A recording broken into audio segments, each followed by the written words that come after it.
पवित्र शास्त्र लोगन के बीच में परमेश्वर की खास कामन के बारे में बतावेला, जीवन की परमेश्वर के बारे में जाने बदे जरूरी है। TWR द्वारा प्रस्तुत कार्यक्रम जिंदगी की राह का यह उद्देश्य है कि आप सबन के परमेश्वर के मार्ग में आगे बढ़े में मदद करे और जिंदगी का मार्गदर्शन करे। कृपा करके देखी सुनी ताकि परमेश्वर आपकी जिंदगी का मार्गदर्शक ठहरें। वचन अध्ययन से पहले सुनी एगो सुंदर आत्मिक गीत।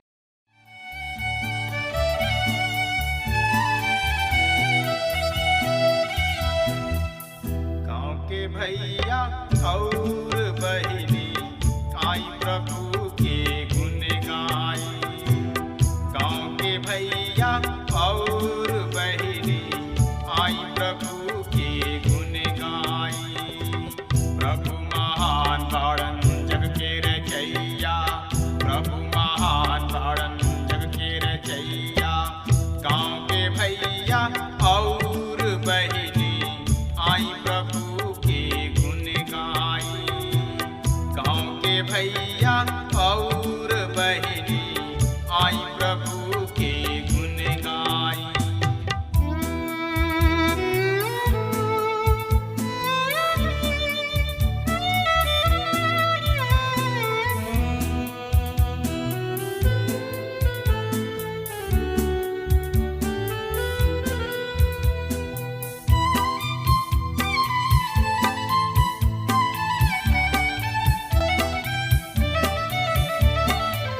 आकाश के तरई बन के चिरई उनकर भजन करे।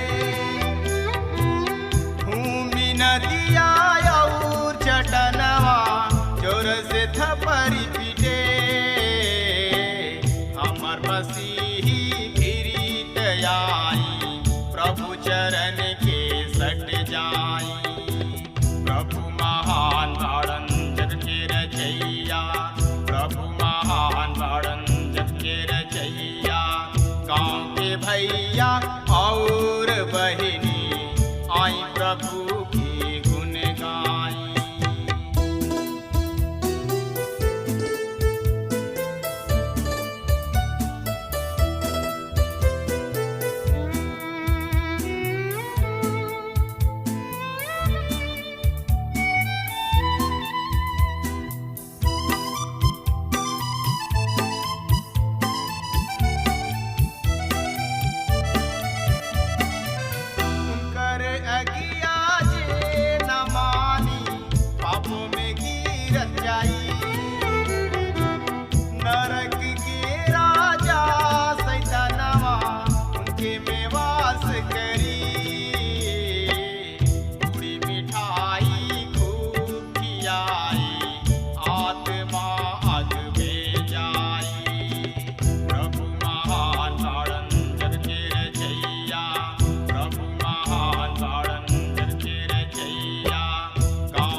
पिछला संदेश में हमने के देखले रही जा कि प्रभु कतना महान हवे, जौन की हमने के पाप के खातिर वो कलवरी के क्रूस पर जाके जान दे दिले, ताकि हमने के बच सकी जा। और इहे ना, बल्कि प्रभु यीशु मसीह हमने से प्यार कइलन, दुलार कइलन, अपना छाती से लगौले और इस सब पाप के धो के साफ कइले। हाँ मित्र, ई उनकर प्रेम ह, ई उनकर अनुग्रह ह, जौन की हमनी पर लागू होता। हमनी के पाप चाहे कतनो करिया, कतनो बड़ काहे ना होके, प्रभु किने जब जब केहू आई ओ शुद्ध हो जाई। जैसे कि भीड़ के ऊन देखले बानी नु, कैसन उजर रहेला, ओही तरी रुआ हिम के नाई उजर हो जाई, यानी कि रुआ में दाग ना रह जाई। हाँ मित्र, प्रभु जैसन पवित्र हवन ओही तरी हमनियों के चाहलन कि हमनियों के, यानी कि उनकर बेटा बेटी भी पवित्र बनो, आज्ञाकारी बनो और एक दूसरा से प्रेम करो। हाँ मित्र, ये भाग के महत्वपूर्ण बनावे खातिर हम कुछ पद सब के, जौन की दूसरा किताब में बा, यहाँ पर ले आके पढ़े चाहब। निर्गमन की किताब 19 अध्याय में मूसा की व्यवस्था की तैयारी बा, और 20वां अध्याय में 10 आज्ञा के बखान बा। एकरा बाद परमेश्वर अनुग्रह पूर्ण बलिदान के तरीका बतावेले। रुआ देखी, वेदी व्यवस्था के साथ साथ ही जाला। 21वां अध्याय हमने खातिर तब एगो निर्जन स्थान के तरी लागे लागला। यहाँ पर एगो बहुत ही सुघर बात बा, व्यवस्था दिहल जाला। और ये परमेश्वर मूसा से कहलन, तक का कहलन, एकरा बारे में जानकारी खातिर रुआ अपन पवित्र शास्त्र बाइबल निकाल लेनी है। तो ओमे देखी, निर्गमन की किताब 21 अध्याय के 1 से 6 पद में लिखल बा एह तरी से, तब जो नियम तोहरा ओहनी लोग के सिखावे के पड़ी उ इहा, यदि तू कोनो इब्रानी दास के मूल्य यानी कि खरीद ल, तो उ 6 बरिस तक सेवा करी, पर 7वां बरिस उ स्वतंत्र मनुष्य के तरी बिना कीमत चुकौले चल जा। यदि उ अकेला आयल होखिते तो उ अकेला ही चल जा, पर यदि उ विवाहित होखे तो उनकर मेहरारू भी उनका साथ चल जाओ। यदि उनकर स्वामी उनका के मेहरारू प्रदान कइले होकस तो, और ओकरा से उनकर बेटा या बेटी सब पैदा भइल होखे स त, बच्चा और मेहरारू स्वामी के ही होखे और उ अकेला ही चल जाओ। पर यदि उ दास साफ कहे, हम अपना स्वामी, आपन मेहरारू, आपन बाल बच्चा से प्रेम करीना, अतः हम आजाद होके ना जाइब, तब उनकर स्वामी उनका के परमेश्वर के निकट ले आवे और उनका के द्वार या चौखट के पास ले जाके सुतारी से ओकर कान छेदे, तब वो सदा उनकर सेवा करत रही। ओ दिन में यदि रोवा कोनो आदमी के कान छेदल देखब, तो लोग इहे कहले कि एकर शादी ब्याह हो चुकल बा और उ अस्थाई रूप से उनका साथ रहे खातिर कीमत चुका देले बने।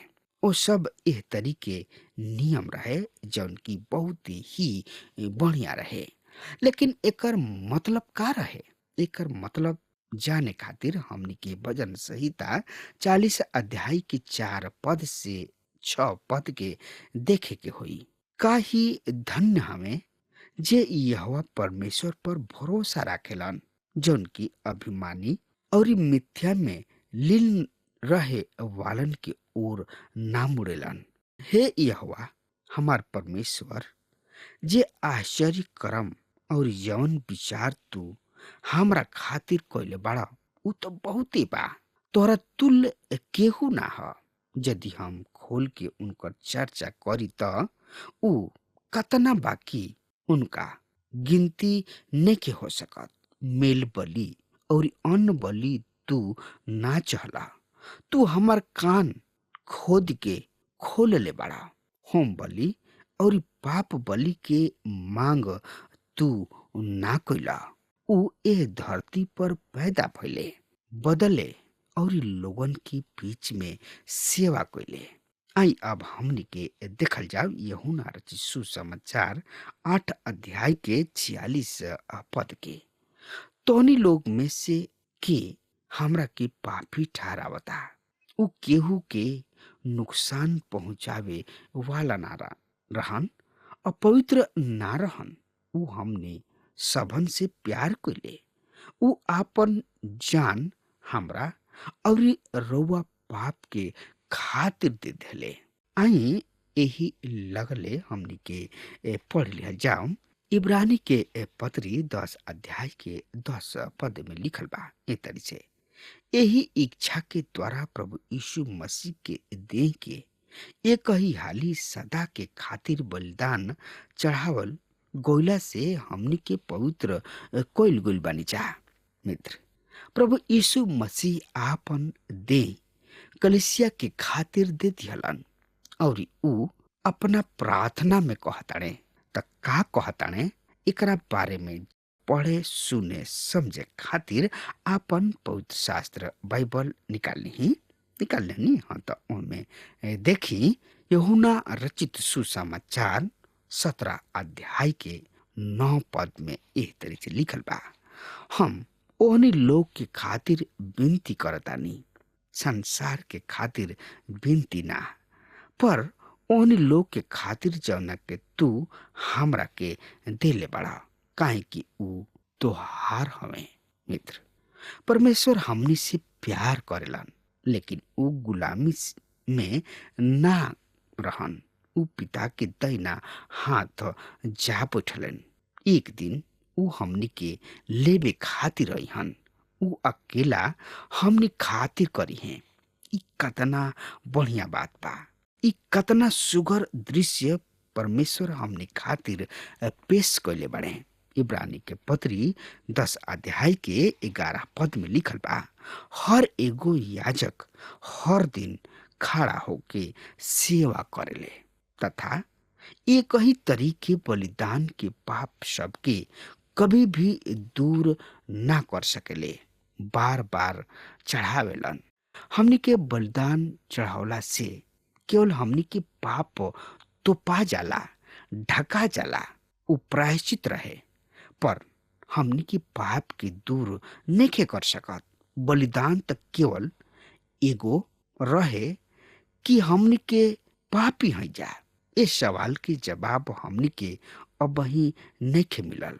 इब्रानी के पत्री 10 अध्याय 10 और 12 पद में लिखल बा, एह इच्छा के द्वारा प्रभु यीशु मसीह के देह के एक ही हाली सदा के खातिर बलिदान चढ़ावल गोइला से हमने के पवित्र कइल गोइल बानी जा।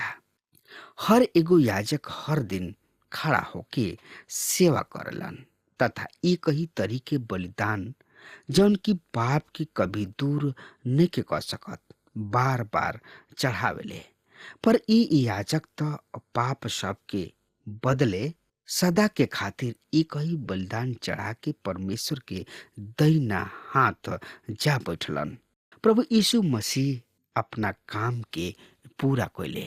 उनका बलिदान होखला के द्वारा हमनी के पाप दूर हो गइल। एक ही बलिदान के द्वारा सब खत्म हो गइल।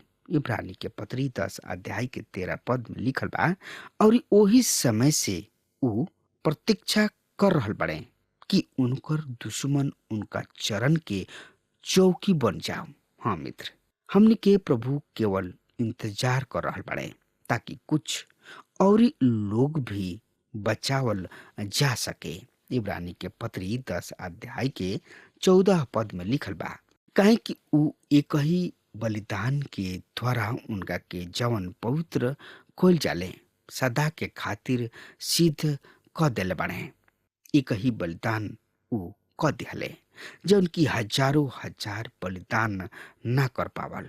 इब्रानी के पत्री 10 अध्याय के 15 पद से लेके 17 पद में लिखल बा।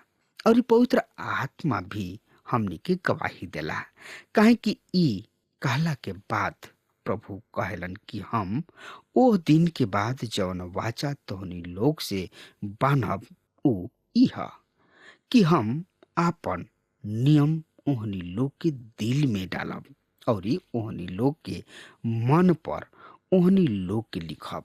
ऊ आगे कहताने, हम ओहनी लोग के पाप और ओहनी लोग के अधर्म के काम के फिर याद ना करब। इर्मिया नबी की किताब 31 अध्याय में लिखल बा, हम इसराइल के स्थान एगो नया वाचा बांधब, नया नियम और पुराना नियम। पहिलका वाचा खत्म हो चुकल बा, अब नया वाचा आ चुकल बा। आई यही लगले हमने के पढ़ लिहल जाओ इब्रानी के पत्री 10 अध्याय के 10 पद के।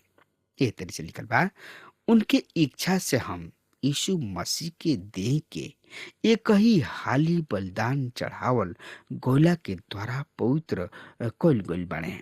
हाँ मित्र, हम देखतानी कि पहला वाचा में बहुत ऐसा नियम रहे। वाचा एगो व्यवस्था रहे जौना में बहुत सब बात शामिल रहे। बलिदान के खातिर एगो अलग नियम रहे, विधि पूर्वक बलिदान चढ़ावल जात रहे। 10 आज्ञा सब के साथ ही साथ कई नियम भी रहे। जहाँ तक हम समझतानी लोगन के नियम पसंद आवेला, लोग स्वीकार भी करेलन।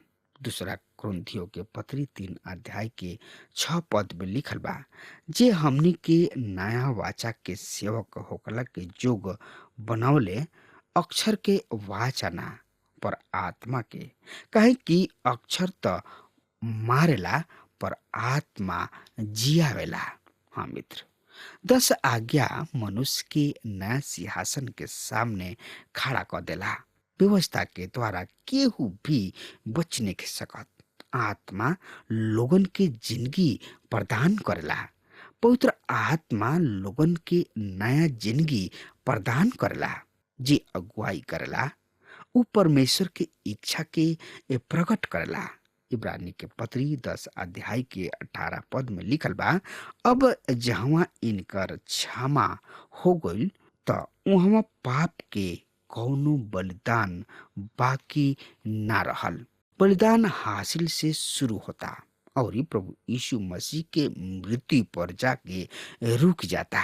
इब्रानी के पत्री 10 अध्याय के 19 और 20 पद में एह तरह से लिखल बा, ऐसे हे भाई लोग, जब हमने के यीशु के खून के द्वारा एगो नया जीवित राह से पवित्र स्थान में प्रवेश करे के साहस भइल, जौन की ऊ पर्दा अर्थात अपना देह के द्वारा हमने खातिर खोल दिहल गइल। जब प्रभु यीशु मसीह क्रूस पर बलिदान भइलन, उस समय पर्दा 2 भाग में ऊपर से नीचे फाट गइल, जौना से ई प्रतीत होता कि परमेश्वर के पास पहुंचे के राह खुल गइल। इब्रानी के पत्री 10 अध्याय के 21 पद एह तरी से लिखल बा, और जब कि हमनी के एगो ऐसन महान याजक बने जौन की परमेश्वर के घर के अधिकारी हवे। ई कतना सौभाग्य के बात बा कि पिता के पास हमनी किने एगो वकील बने, प्रभु यीशु मसीह जवन की धर्मी हवे। ऊ हमनी खातिर प्रार्थना कर रहल बने। इब्रानी के पत्री 10 अध्याय के 22 पद एह तरी से बता रहल बा, तो आवा हमनी के सच्चा मन और पूरा विश्वास के साथ और विवेक के दोष दूर करे खातिर दिल पर छिड़काव लेके और देह के शुद्ध पानी से धुलवा के परमेश्वर के समीप आवे। एकर संबंध याजकीय समर्पण से बा, हारून के याजकीय सेवा से बा। मूसा उनका ऊपर समर्पण के पानी के छिड़काव कैले, उनका साफ होके के रहे, काहे कि ऊ परमेश्वर के सेवा के खातिर अलग कइल गइल लोग रहन।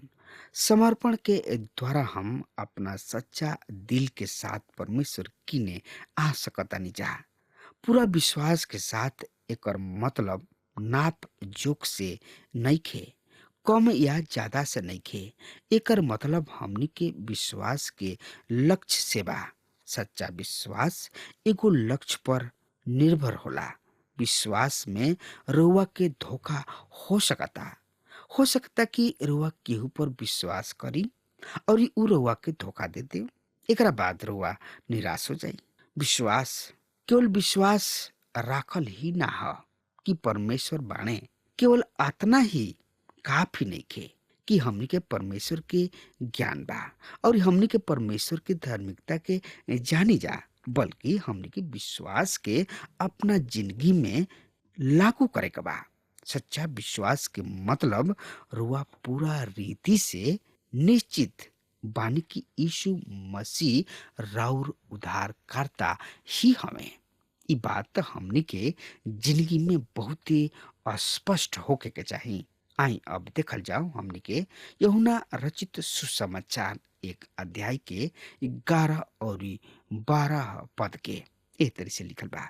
वो अपना किने अइले और उनकर आपन उनका के ग्रहण ना कइले, पर जितना लोग उनका के ग्रहण कइले उन्हीं लोग के परमेश्वर के संतान होके के अधिकार दिहले, अर्थात उन्हीं लोग के जौन की उनका नाम पर विश्वास करले। मित्र, प्रभु यीशु मसीह पर विश्वास कइला के मतलब प्रभु यीशु मसीह के उद्धारकर्ता के रूप में अपना जिंदगी में ग्रहण कइला। विश्वास उ काम ह जौन की ज्ञान पर आधारित बा। रोमियो के पत्री 10 अध्याय के 17 पद के अनुसार विश्वास पढ़ला से आवेला, अतः विश्वास सुनला से और सुनल मसीह के वचन के द्वारा होला। आई यही लगले पढ़ ले जा। पहला कुरिन्थियों के पत्री 3 अध्याय के 11 पद एह तरह से बता रहल बा, काहे कि ओह नेव के छोड़ जौन की पड़ल बिया और उ प्रभु यीशु मसीह हमें, केहू दूसर नेव नहीं के डाल सकत। अब हमार समय खत्म हो रहा बा, तब तक खातिर वो हमरा के आज्ञा दी। परमेश्वर हुआ के बहुत ही आशीष देस। आमीन। हमके विश्वास बा कि ई कार्यक्रम आप सब खातिर फायदेमंद सिद्ध भइल हुई। अगर आप सबके लगे बाइबल से चाहे आपकी निजी जिंदगी से कोनो सवाल होके चाहे कोनो समस्या खातिर प्रार्थना करावे चाहतनी तो हमारी फोन नंबर पर जरूर संपर्क करें और आज का दिन आप खातिर सुख